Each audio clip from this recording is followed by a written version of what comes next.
बिस्मिल्लाहिर्रहमानिर्रहीम, अस्सलाम वालेकुम। नूरुल्लाह आपकी खिदमत में हाजिर है। बिजली और शहबाज शरीफ दोनों गायब हैं और मार्शल्लाह की बातें हो रही हैं और इमरान खान साहब बहुत परेशान हैं। उनकी पार्टी अपने इस्तीफे वापस लेने के लिए भाग रही है। वो जो शोर मचाते थे कि हमारे इस्तीफे कबूल करो, हम इस असम्बली में नहीं बैठेंगे, वो अपने इस्तीफे वापस मांगते फिर रहे हैं, दरखास्तें कर रहे हैं स्पीकर के घर और पता नहीं कहाँ कहाँ धक्के खाते फिर रहे हैं। इस्तीफे वापस नहीं मिल रहे उन्हें अभी तक। और खान साहब के लिए मज़ीद बुरी खबरें भी हैं, दो और बुरी खबरें हैं, बड़ी अहम खबरें हैं। लेकिन सबसे पहले पंजाब के वज़ीर आला मोहसिन नकवी के हवाले से अगर आप बात करें तो कल रात उन्होंने हलफ उठा लिया। पीटीआई की तमाम उम्मीदें, इमरान खान साहब की तमाम कोशिशें, परवेज़ इलाही की तमाम बढ़के सब बेकार गई कि हम चलने नहीं देंगे, हम रोक लेंगे, हम अदालत में चले जाएंगे, हम पता नहीं क्या कर देंगे। कुछ भी नहीं हुआ और हलफ हो गया रात।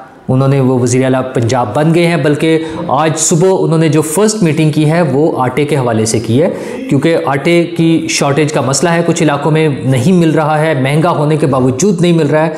तो बतौर वज़ीर आला पंजाब उन्होंने आज इस हवाले से मीटिंग की है और इस पर रिपोर्ट्स ली हैं और देखा कि क्या किया जा सकता है। ज़ाहिर हुकूमत का यही काम होता है कि लोगों के लिए सहूलत मुहैया की जाए, उनके लिए आसानियाँ पैदा की जाएँ। तो पीटीआई अपने उसमें लगी हुई है। इमरान खान साहब ने कल रात जो कॉल दी है कि आज से मुजाहरे होंगे, तहरीक इंसाफ के लोग सड़कों पर निकलें और मुजाहरे करें। और क्या करेंगे यार, सुप्रीम कोर्ट भी जाने का ऐलान किया था, अभी तक तो नहीं गए। आज शाम तक जब मैं ये वीडियो रिकॉर्ड कर रहा था उस वक्त तो वो नहीं गए थे। अब देखते हैं कि वो सुप्रीम कोर्ट जाकर क्या हासिल करते हैं, क्योंकि वो बिल्कुल ऐन आइन और कानून के मुताबिक तकर्री हुई है वज़ीर आला की। अपोजिशन लीडर और वज़ीर आला उस वक्त के जो थे उन्होंने आपस में मिलकर डिसाइड करना था, वो नहीं कर सके। फिर दोनों की कमेटीज़ बनी, स्पीकर के साथ उन्होंने बैठ के फाइनल करना था, वो नहीं कर सके। तो तीसरा स्टेप आइन और कानून के मुताबिक था कि इलेक्शन कमीशन को मामला भिजवा दिया गया। दोनों ने अपने अपने नॉमिनीज़ जो थे वो भिजवाए इलेक्शन कमीशन को और इलेक्शन कमीशन ने उन 4 में से एक नाम को फाइनल कर दिया। और जो सूटेबल मोस्ट जो नज़र आ रहा था, मैं तो एक हफ्ते से कह रहा था जब से ये मामला शुरू हुआ था कि Mohsin Naqvi suitable most candidate है, तो वही हुआ जो ऑब्वियसली नज़र आ रहा था। वो वज़ीर आला पंजाब बन गए हैं और रोते रहे, शोर मचाते रहे। खौफ किस बात का इमरान खान साहब को? वो मोहसिन नकवी से इतना नहीं डरते जितना वो उन लोगों से डरते हैं जिनके साथ मोहसिन नकवी के ताल्लुकात बहुत अच्छे हैं। मोहसिन नकवी साहब को सदर पाकिस्तान साहब का आसिफ ज़रदारी साहब जो हैं वो अपना बरखुरदार डिक्लेयर करते हैं। मोहसिन नकवी साहब उन्हें अंकल कहते थे, उनके साथ बहुत अच्छे ताल्लुकात हैं। नून लीग वालों के साथ उनके बिजनेस रिलेशनशिप हैं, चौधरी के साथ तो फैमिली रिलेशनशिप है। चौधरी परवेज़ इलाही साहब के दामाद हैं, वो उनकी बहन के दामाद हैं। तो पता नहीं क्यों उन्हें क्या प्रॉब्लम हो। चौधरी परवेज़ इलाही साहब ने ट्वीट कर मारा है कि जनाब मेरा रिश्तेदार कैसे बन सकता है निगरान वज़ीर आला। अच्छा, यही अगर चौधरी साहब के किसी पुत्र को बना देते, चौधरी साहब ने बड़ा खुश होना था कि हाँ जी मेरा बेटा बन गया। मतलब अपनी उनकी मर्जी का किसी को बना दें तब ठीक है। और उनकी इतनी नॉन सीरियसनेस थी कि उन्होंने जिन लोगों को नॉमिनेट किया, बतौर वज़ीर आला नामजद किया, वो उन्होंने कहा कि हम तो नहीं इसमें इंटरेस्टेड है, हमसे तो पूछा ही नहीं गया। तो ये लेवल था पीटीआई का प्लस काफ लीग का सीरियसनेस का लेवल देखें कि उन्हें यही नहीं मालूम था। तो अब वो कौमी असम्बली में क्या कर लेंगे? उनके 70 लोगों के जो इस्तीफे 2 किस्तों में पिछले 2 में मंजूर हुए हैं, 35 2 मरतबा में 35 पंक्चर। वैसे उन्होंने भी खूबसूरत नंबर ढूंढा। इमरान खान साहब ने बड़ा शोर मचाया था एक ज़माने में 35 पंक्चर का, तो उन्होंने 35 एक मरतबा और 35 दूसरी मरतबा करके 70 लोगों को असम्बली से बाहर निकाल के फेंक दिया। अच्छा, इस्तीफे आए हुए थे, वो बार बार कहते थे हमारे इस्तीफे मंजूर करो, उन्होंने इकट्ठे मंजूर कर लिए। तो अब लग गई उनकी दौड़ें और वो पहुंचे हैं भागते हुए। सुबह 8:30 बजे असद उमर साहब ट्वीट कर रहे हैं कि जनाब हमने इस्तीफे वापस लेने के लिए स्पीकर को मेल कर दिया और अब हम खुद भी जा रहे हैं और पता नहीं क्या क्या कर रहे हो। भाई क्यों कर रहे हैं, क्या वजह होगी अब? अच्छा, उसकी वजह शर्मिंदगी भी तो मिटानी है। तो अब कह रहे हैं कि जनाब हम वो निगरान सेटअप बनाने के लिए और अपोजिशन लीडर की स्लॉट को इस्तेमाल करने के लिए आ रहे हैं। तो अपोजिशन लीडर तो अब भी था और ये वही असम्बली है जिसको वो गालियां निकालते थे। वो कहते थे कि हम इसको नहीं तस्लीम करते, ये चोरों डाकुओं की है और इल्लीगल है, इललिजिटिमेट है, ये सारी बातें करते रहे हैं। और अब उन्हें कैसे ख्याल आ गया? असल में उनके गिर्द घेरा तंग होता जा रहा है। उन्हें नज़र आ रहा है कि उनकी सर्वाइवल मुश्किल हो जाएगी। अभी तो वो यहाँ से पंजाब से भागेंगे। आप देखिएगा अगले चंद दिनों में इमरान खान साहब ये जो ज़मान पार्क में उन्होंने अपना एक सेफ हेवन रखा हुआ था, यहाँ से वो भाग जाएंगे, क्योंकि सिक्योरिटी उस तरह की नहीं मिलेगी। एक बतौर साबिक वज़ीर आज़म जितनी सिक्योरिटी मिलनी चाहिए उतनी ज़रूर मिलनी चाहिए। लेकिन वो जो शशके है ना, प्रोटोकॉल्स और वो सारी चीज़ें, वो जितना एक साबिक वज़ीर आज़म को मिलता है उतना ज़रूर मिलना चाहिए। एक आम शहरी की तरह जिस तरह हिफाजत हर आम शहरी की हुकूमत का फ़र्ज़ है, इस तरह उनकी भी होनी चाहिए। बतौर साबिक वज़ीर आज़म जो जो राइट्स उनके हैं, जो उनकी प्रिविलेजेस हैं, जो उनको सहूलतें हासिल है, वो सारी मिलनी चाहिए। लेकिन एक्स्ट्रा ऑर्डनरी चीज़ें करके वो लाडले वाला कॉन्सेप्ट ख़त्म होना चाहिए। तो वो यहाँ से ख़त्म होगा तो केपी में उन्हें थोड़ी सी उम्मीद है, क्योंकि उनकी मर्ज़ी का वज़ीर आला वहाँ पर मौजूद है, भागें। और वफाक में वो कोशिश में लग गए हैं कि किसी तरह उनके बाकी जो 45 लोग बचे हैं, जिसके लिए वो तरले मिनतों पर उतर आए हैं कि जनाब हमारे इस्तीफे वापस कर दें, हमारे इस्तीफे ना कबूल कीजिएगा। पार्लियामेंट हाउस के कोई नहीं था, स्पीकर के घर पहुँच गए, वहाँ कोई नहीं मिला, तो इलेक्शन कमीशन चले गए कि जनाब अगर कोई इस्तीफे आए तो हमारे वो इस्तीफे ना मंजूर कीजिएगा। तो यार मतलब ये वो अक्ल की बात थी जो पहले दिन से सियासी शऊर रखने वाले लोग उन्हें समझा रहे थे कि मैदान नहीं छोड़ते, आपने सियासत करनी है, आपने सियासतदानों का मुकाबला करना है, आप एक सियासी पार्टी है और आपने सियासी पार्टियों का मुकाबला करना है, तो आपको पार्लियामेंट में मौजूद होना चाहिए, आपको भागना नहीं चाहिए। लेकिन वो इमरान खान ही क्या जो किसी की बात सुन ले, और उन्होंने अपना अंदाज़ अपनाया, उन्होंने कहा नहीं जी हम तो इस्तीफे देंगे। उनका ख्याल ये था कि इस्टेब्लिशमेंट में उनके बहुत करीबी दोस्त, उनके बड़े चाहने वाले लोग मौजूद हैं जो उनके कहने पर फौरी इलेक्शन करा देंगे। 9 अप्रैल से लेकर आज तक उनका कोई ऐसा प्लान कामयाब नहीं उसका जो वो सोच रहे थे। वो जो उनके दोस्त थे उसमें इस्टेब्लिशमेंट में, वो भी आउट हो गए। बल्कि वो तो नए चीफ़ के आते ही, उनकी तकर्री होते ही उनको समझ आ जानी चाहिए थी कि ये मामला उनके हाथ से निकल गए हैं। उन्हें अदालत ने समझाया, उन्हें साबिक आर्मी चीफ़ ने समझाया, कमर बाजवा साहब ने समझाया कि जनाब आप असम्बली में जाएं, वहाँ जाकर बात करें। खान साहब समझते थे कि नहीं, मैं तो पता नहीं क्या अवाम का कोई समंदर निकल आएगा, कोई सुनामी होगा और पता नहीं क्या क्या होगा, जिसकी बिना पर मैं ओवरनाइट सब कुछ उल्टा दूंगा और मेरी हुकूमत बन जाएगी। तो वो नहीं हो सका।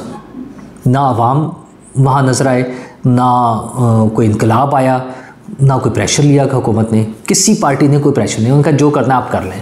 तो अब अल्टीमेटली वो इन दरख्वास्तों पर उतर आए हैं, इन तरले मिनतों पर उतर आए हैं कि हमारे जो बाकी लोग बच गए हैं असम्बली में 45, उनके इस्तीफे कबूल ना करें और अब वो आकर असम्बली में बैठेंगे। और 70 सीटों पर इमरान खान साहब अब खुद इलेक्शन लड़ेंगे, लेकिन उनके लिए अच्छी खबरें नहीं है।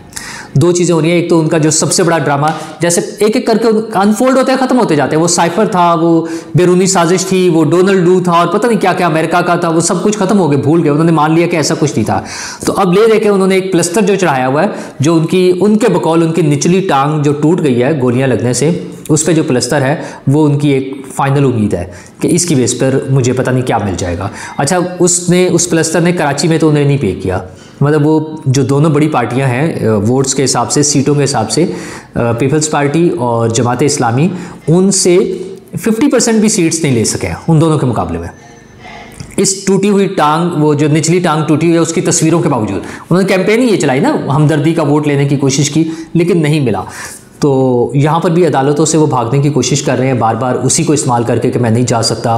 वो वीडियो लिंक के ज़रिए उनकी पेशी हो रही होती है, उसमें भी वो कहते हैं अगली पेशी में अपना शेड्यूल देखकर बताऊंगा कि मेरे पास कब टाइम है, और अदालत उनकी बात सुन लेती है। चलें, अदालतें बहुत रहमदिल होती हैं चूँकि, इसलिए हमें मानना पड़ेगी उनकी ये बात। उन्होंने इमरान खान साहब पे जो खुसूसी करम और रहम करते हैं वो उस चक्कर में आ जाता है। लेकिन अब उनकी ये टूटी टांग का मसला हल हो जाएगा गोलियों का, क्योंकि हुकूमत ने नई JIT बना दी है, वफाकी हुकूमत ने, और इसमें IB और ISI के नुमाइंदे भी शामिल होंगे।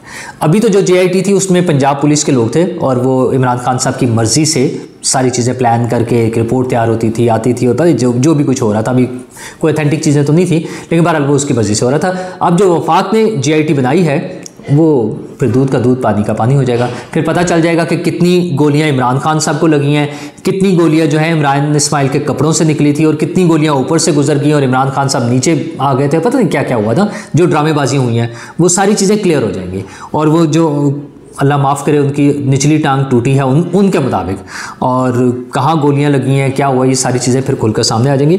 दूसरी बुरी खबर उनके लिए यह है कि उनकी पार्टी चेयरमैनशिप से हटाने की जो दरख्वास्त थी उनके खिलाफ, लाहौर हाई कोर्ट में वो लटक रही थी मामला, अब फाइनली उसके लिए 5 रुकनी बेंच बना दिया गया है और 30 तारीख को उसकी हेयरिंग हो गई। तो खान साहब के हाथ से लगता है पार्टी भी जा रही है। मुतबादिल तैयार हैं, एक से ज़्यादा पहले से मौजूद थे। शाह महमूद कुरैशी साहब, असद उमर साहब, फवाद चौधरी साहब, परवेज़ खटक साहब, बहुत से लोग हैं उनकी पार्टी में जो समझ रहे थे कि आज इमरान खान गिरे, फारिग हो, डिस्क्वालीफाई हो तो हम आगे आ जाएंगे। तो ये सारे तो मौजूद थे। तो एक और साहब बीच में आ गए हैं और वो हैं परवेज़ इलाही साहब, जिन्होंने बताया कि मुझे इमरान खान ने पार्टी सदारत की पेशकश की है, तो वो भी आ जाएं। और अच्छा है, ज़रा तहरीक इंसाफ के लोगों में जोश और जज्बा पैदा होगा कि नई की आदत आई है। वो और बात है कि खान साहब उन्हें पंजाब के सबसे बड़े डाकू कहते थे, फिर क्या हुआ? अब खान साहब ने एक्सेप्ट कर लिया तो डाकू चोर सब कुछ ख़त्म हो जाता है। जब खान साहब कहते हैं तो फिर कोई परेशानी वाली बात नहीं है।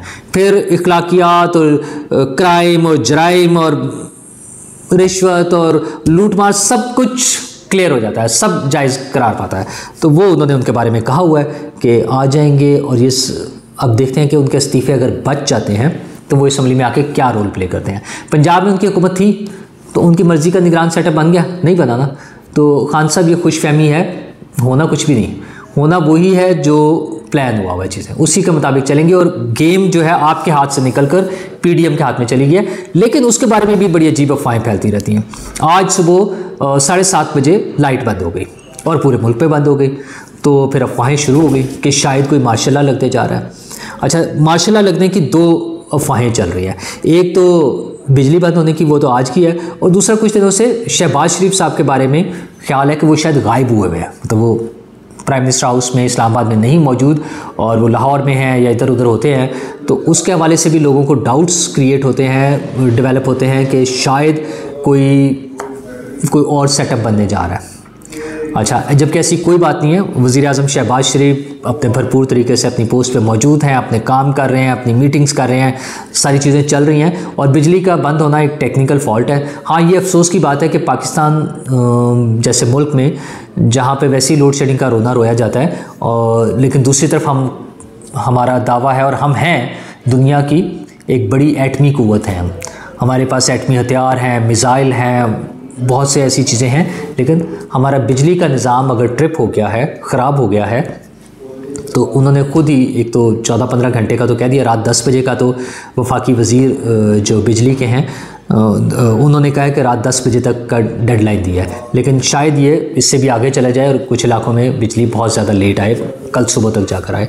तो हुकूमत को सोचना चाहिए इस बारे में। ये ऐसे वाक़यात एक से ज़्यादा मरतबा हो चुके हैं, तो इनका कोई तदारुक होना चाहिए और इनका कोई ऐसा अरेंजमेंट होना चाहिए कि इस तरह का कोई वाक़या होने की सूरत में इसको कम से कम वक्त में मैनेज किया जा सके। और ये किसने करना है?